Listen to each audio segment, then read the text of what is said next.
నాగబాబు గారు ఒక జనసేన ఎమ్మెల్సీగా మాట్లాడినప్పుడు అందరూ స్పందిస్తారు. దగ్గర పెట్టుకోవాలి మాట్లాడేటప్పుడు. ఆయన ఏం మాట్లాడాడు?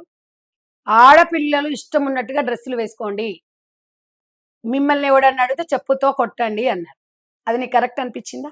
ఒక మహిళగా ఆడపిల్ల స్వేచ్ఛగా ఆర్థికంగా వెదగండి, నేను మీకు అండగా ఉంటాను అన్నగా అనాలి. 100% యాక్సెప్ట్ చేస్తాను నేను కూడా. తర్వాత ఏమన్నాడు? సెక్యూరిటీని పెట్టుకోండి అన్నాడు. తిననీక తిండే గతి లేదు రాయడు అంటే ఇంకా సెక్యూరిటీ గానికి ఏడియాల జీతం నేను అసలుకే లేదురా మొగడా అంటే పెసరపప్పు వండే పెళ్ళామా అన్నాడంట.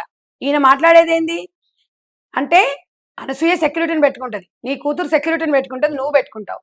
సెక్యూరిటీ అంటే ఉట్టిన బౌన్సర్లు ఉట్టిగా వస్తారా వాళ్ళు? అసలు ఇబ్బందికరమైన డ్రెస్సులు వేసుకోవడం ఎందుకు? ఎవరినో సెక్యూరిటీ తీసుకుపోవడం ఎందుకు? ఇంత కర్మనా?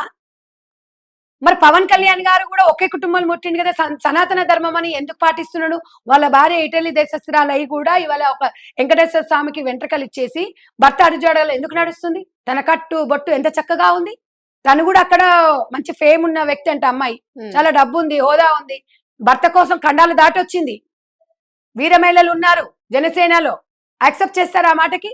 అతి స్వేచ్ఛ, నీ బిడ్డ నీకు గొప్పనే, కానీ స్వేచ్ఛ ఇవ్వడం వల్లనే ఆ అమ్మాయి అలా తయారైంది, దానికి కారణమని 1,00,000 వస్తాయి. అవును, ఇప్పుడు వేరే మహిళలు కూడా వ్యతిరేకత వ్యక్తం చేశారులేండి. ఎందుకంటే అమ్మా ఒకటి చెప్పనా, మహిళా మనోభావాల కన్నా మించింది ప్రపంచంలో ఏమి ఉండవమ్మా.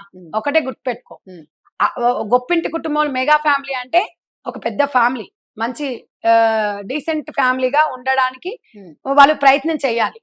ఎవరు జనసేన పార్టీ వాళ్ళు ఎవరు నేను ఎంకరేజ్ చేయట్లేదు.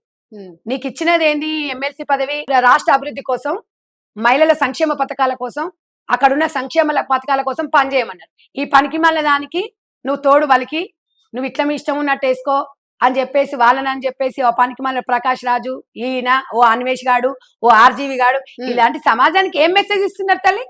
నేను అనేది ఏంటంటే, ఏమన్నంటే సంధ్యారెడ్డి సెలబ్రిటీ, నీ సెలబ్రిటీ ఏముంది? నాకేమన్నా ఆఫర్లు వస్తున్నాయా? నాకు ఆఫర్లు వస్తే ఇప్పుడు 45 ఏళ్ళు నా ఏజ్, నేనేమైనా హీరోయిన్గా పోతానా? లేకపోతే నేనేమైనా యాక్టింగ్ చేస్తానా? నా జీవితమే యాక్టింగ్, నేను మాట్లాడేది యాక్టింగ్ అని మీరు అనుకుంటుండొచ్చు. కానీ నేను మాట్లాడేది, నేను చేసేది ఇది సత్యం. నాకు యాక్టింగ్స్ రావు. యాక్టింగ్ ఉండి గిడ రాను. యాక్టింగ్ చేయాల్సిన అవసరం కూడా లేదు. నాకేం అవసరం?